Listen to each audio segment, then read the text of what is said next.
সংগ্রামী বন্ধুগণ, আপনারা লক্ষ্য করেছেন বৈষম্য বিরোধী ছাত্র আন্দোলনের নামে যে আন্দোলন শুরু হয়েছিল, সেই আন্দোলন আসলে সাধারণ ছাত্রছাত্রীর ছিল না।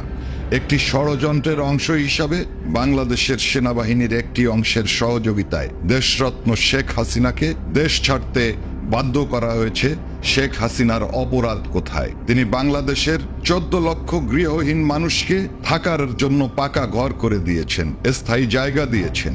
শেখ হাসিনা তো ভুল করেছেন, তিনি বাংলাদেশকে বিশ্ব দরবারে উন্নয়নশীল রাষ্ট্র হিসেবে পরিচিত করে দিয়েছেন। শেখ হাসিনা তো আসলেই অপরাধ করেছেন যে তিনি এই বাংলাদেশের 25% মানুষ যারা দরিদ্র সীমার নিচে ছিল তাদেরকে দরিদ্র সীমার উপরে উঠায় আনছে। এগুলো তো তার অপরাধ, কারণ শেখ হাসিনা তার পরিবারকে হারিয়ে বঙ্গবন্ধু সহ সপরিবারে তার পরিবারের সকলে যখন নিহত হয়েছে, সেই মুহূর্তে বাংলাদেশের মানুষকে আপনজন মনে করে তিনি বাংলাদেশে ফিরে এসেছেন।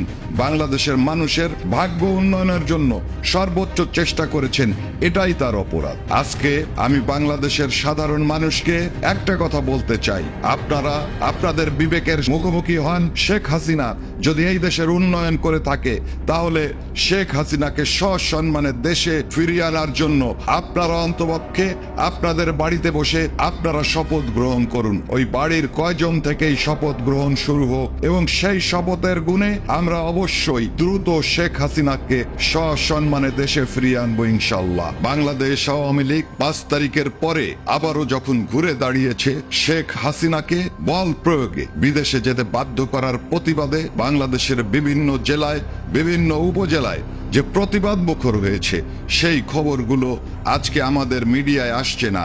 তার কারণ মিডিয়ার ত্রুটি চেপে দেওয়া হয়েছে।